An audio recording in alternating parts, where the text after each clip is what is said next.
January 2, 2024. Ito nga pala yung araw na unang gala namin sa taon ng 2024. Bale, mas pinili namin ngayong araw kami gumala instead na kahapon dahil expected mo na sobrang daming tao noon. Nag-decide nga pala kami na pumunta ng Quezon City Circle. Mag-aalas 3 nga ito ng hapon. Pagkatapos nga naming sumakay ng jeep ay sumakay din kami ng carousel. For the commute nga kami for today's video dahil nga may pasok na si Papa sa work. For the tiis sa mga person, makagala lang. After the carousel nga ay sumakay ulit kami ng jeep, diretso na ito sa Quezon City Circle. O diba, napakaraming sakay-sakay. Gusto nyo yan push nyo yan. Go, go, go!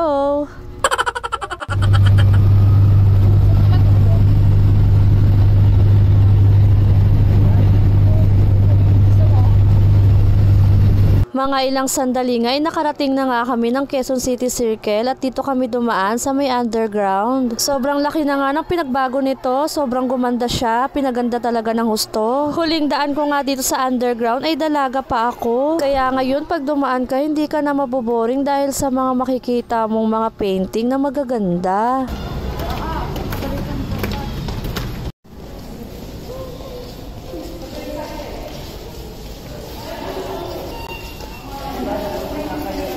Hindi pa nga ganun karami ang mga tao sa oras na ito.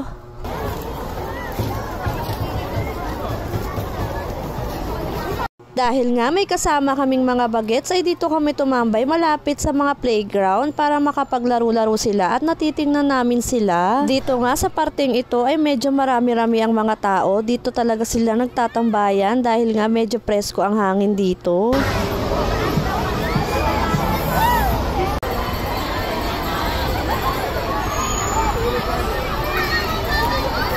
Maya-maya nga ay nagaya na silang magbike nga daw kami. Ang mahal na nga ng renta ngayon ng bike. Naalala ko nga nung mga bata pa kami ni ate ay nasa 100 to 150 lang ang renta ng bike dito. May 1 hour ka ng ikot. Ngayon ay nasa 300 to 350 na.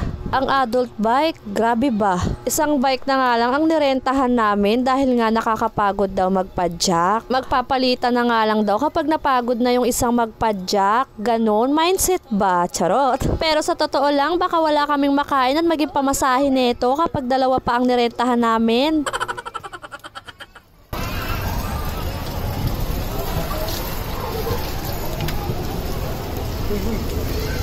Uy, bata dito kami sa dulo ha.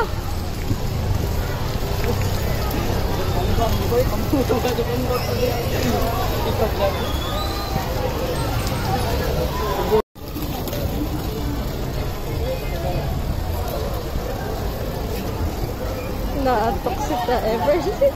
Pa? Oh, Paul. Kami si mama mo nasa CR.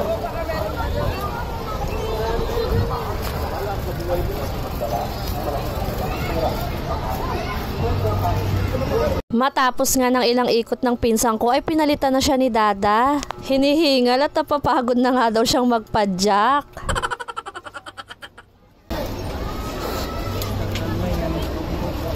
Parang flat tayo. Hindi, ganyan talaga. Bigat dito sa atin. Ayun o, ganyan sa atin. Parang kotse gulong ito. Bike talaga. May. Inabot na nga kami ng gabi dito. Kahit nga buwan na nga ng January ay hindi pa rin nila tinatanggal ang mga pailaw dito. Kaya talaga naman napakaganda pa rin talaga dito dahil nga sa gawa ng mga pailaw-ilaw nila. Isa rin talaga ito sa mga nagpapa-attract sa mga tao, yung mga pailaw-ilaw. Kaya naman kahit January na at bagong taon na, ramdam mo pa rin na parang Pasko pa rin. Isa rin talaga itong fountain na ito ang pinaka-attraction sa mga tao. Bata pa nga lang kami ni ate noon ay may ganito na, hanggang ngayon hindi pa rin talaga siya nawawala.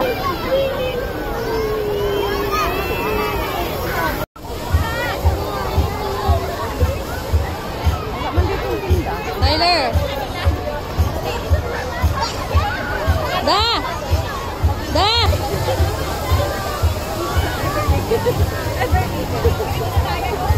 Ayaw mo. Ito yan. Eh! Mamaya anak tayo.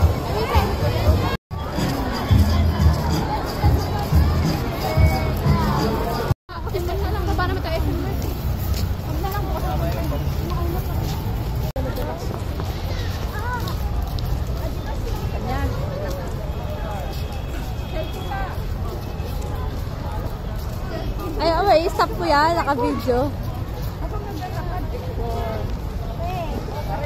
For the commute na nga kami dahil papunta na kami sa kakainan namin dahil nakaramdam na nga kami ng gutom. Dahil on the way na rin naman ng SM North ay doon na lang kami nagpasyang kumain.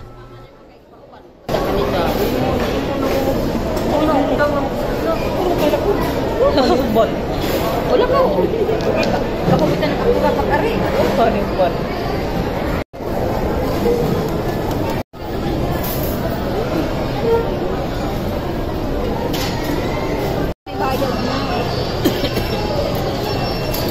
Yung anak mo.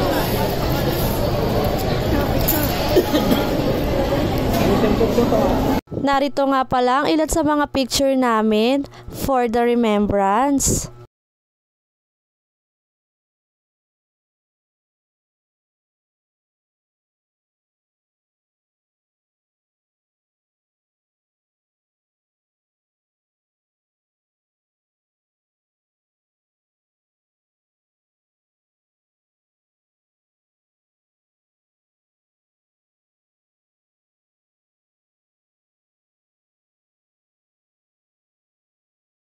Hanggang dito na lang. Maraming salamat sa panonood. Bye-bye. Paalam. Ingat.